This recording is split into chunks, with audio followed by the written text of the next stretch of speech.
This is the first photo ever taken of me, and it's actually one of my mom's favorites. She always talks about how I wasn't smiling until the cute male doctor came in to take my photo, and she thinks it's the earliest evidence of me flirting. Yeah, flirting. It's just a joke, but why do we do that? We see it in our infant clothing, and we hear it on mom talk in the playground, talking about which tots have a crush on each other. My earliest notion of a boyfriend was in first grade when my mom asked if a boy in my class was my boyfriend. Should I be looking for one of those? Is that something I'm supposed to care about? But these comments don't just come from our parents. They come from our aunts, our uncles, and really it's all of society that relays these intrinsic messages to us through our commercials, our billboards, our media. We have long since outgrown the nuclear family, and the acceptance of the LGBTQ plus community is at an all-time high. But the reality is that our country was built on these heteronormative ideals, and the residuals of these ideals are still very alive. Heteronormativity is the belief that heterosexuality is the natural human experience. Therefore, anything that is outside of the cisgendered heterosexual experience is therefore deviant. And while many Americans support gay and transgender rights, many more of them would rather that sexual minorities keep their struggles to themselves. Coming out is a process, and it's different for everyone. Many queer kids have to go into investigation mode and test the waters with every individual family member. Children and teens are very astute observers. They listen to both what their parents have to say, but especially to what their parents have to say about other people. Are they highly critical of other people? Do they express opinions about what other people are doing, even if it doesn't have an effect on them? They might not even know they're doing it, but kids are always listening, and it doesn't take long for them to figure out what their parents find acceptable. Is gay a bad word in the home?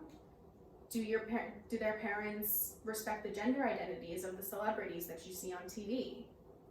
Queer teens internalize these opinions and become socially isolated from their families. All of these heteronormative ideals come together to create a distinct image of normal, and parents who don't challenge these ideals go on to reject their children's identity and eventually become hostile.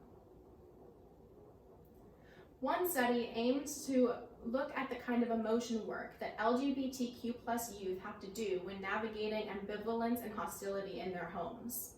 Many talk about the weight they have to carry or how they have to grow thicker skin, but all of them have to detach.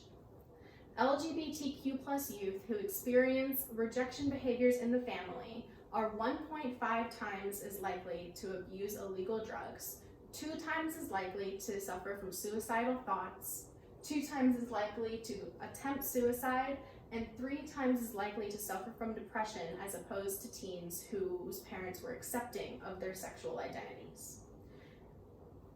Youth who experience high levels of rejection behaviors are 3 times as likely to abuse illegal drugs, 5.5 times as likely to suffer from suicidal thoughts, 8 times as likely to attempt suicide, 6 times as likely to suffer from depression, and they are 3 times at the risk for contracting HIV.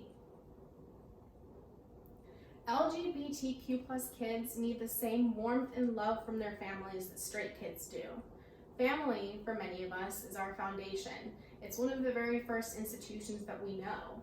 We seek fulfillment and safety from our families, and parental love is vital as acting for a buffer for adverse childhood experiences. Yet, so many LGBTQ plus youth feel the need to disconnect from their families in order to preserve their own well-being. Heteronormativity is a system. Family was organized on the gender division of domestic labor. The residual effects from these social structures isn't going to go away overnight, but that's why we have to look at how heteronormativity is upheld in family units. From our families, we learn how we should interpret actions and behaviors, our identity, our communication skills. We learn what's right from wrong from them, And we can't keep letting families teach LGBTQ plus youth that their very existence is deviant. Thank you. Rolling. Take 4. Camera 1 is rolling. Haley, you ready? Yeah. We are rolling. 3, 2, 1. And cut. That was You great. should have clapped. That was Honestly. really great. Yeah.